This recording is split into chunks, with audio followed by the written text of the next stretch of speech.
In Money Watch, a new report says the U.S. will fall as the world's economic leader by the year 2030.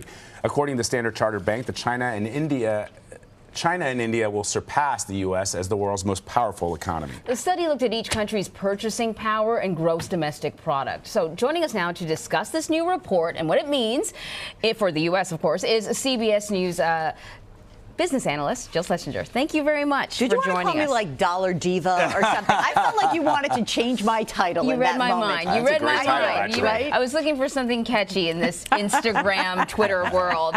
So let's talk about this study because it sounds pretty concerning. Give us the nuts and bolts. Okay, so the reality is this is not new news, and I love Stan Chart, and they're great folks over there, but we have known, basically, for the last 5 years or so, that China would soon surpass the United States as the largest economy. Now, this makes sense. You have to go back in time a little bit. It may seem like, wow, this happened really quickly, but from about 20 years ago, when China entered the WTO, it moved from essentially an agrarian economy and leapfrogged, jumped over the Industrial Revolution and went into the technological revolution. And through these last 2 decades, the country has a very strange advantage in that, you know, let's call it, it's a totalitarian capitalist kind of society, but they can move millions of people around to put a road in. They can tell people, you're going to move here and go here. And that's very different than, say, a Western civilization that has an economic spurt. So as a result, their economy grew. As a result, they have created a burgeoning middle class. And with 4 times as many people as the United States, there is no way that China will not become the world's dominant power. India, too, which is not totalitarian, but has the raw numbers. We are going to see these 2 economies propel ahead of the United States. And that's not all bad news. It's not the worst. It's just a fact. So is the shrinking middle class and the fact that the gaps between the extremely wealthy in this country and the rest of us is growing wider, is that also going to have an effect? Because the other component that I see to this is that China and India are also educating their young people in ways that we are not, not forcing, but in many ways propelling them towards the math and sciences, whereas here in the United States, you know, it's not the same. You know, I have a great story about this. I have a friend of mine who is Chinese born, and she ended up graduating 2nd in her class at Stanford in computer science. And I said, well, you know, like you've got to like predetermine, you're really good at this. She goes, I didn't know I was pretty good at this. My parents said, this is what you're going to do. And that's what I did. Right. So I think that there is something about education.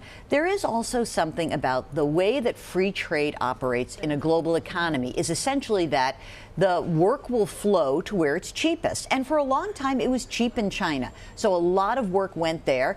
And now it is coming back some as China actually has a middle class. But remember, they're not, this is not talking about standard of living. It's talking about this big, broad thing called the GDP, or purchasing power. And yes, as China and India grow, it doesn't mean that we're going to live less well necessarily, because by almost every measure, the whole world is better off. It doesn't feel that way, but we are. We have just on the broadest measures of health and life expectancy. I think the problem in the United States is, as you say, if we're not going to be investing in education and we are not going to be grooming our next generation to be innovative.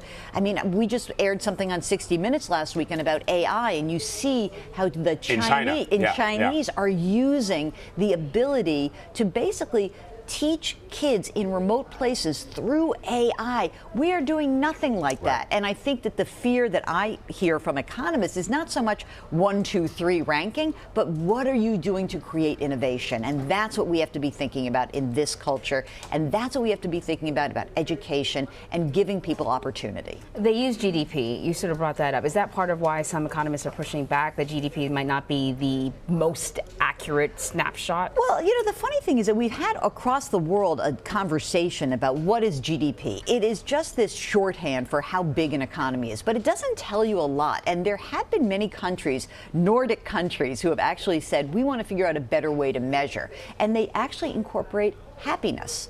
And do you have a happy group of people living in a society? And there is something to be said for that.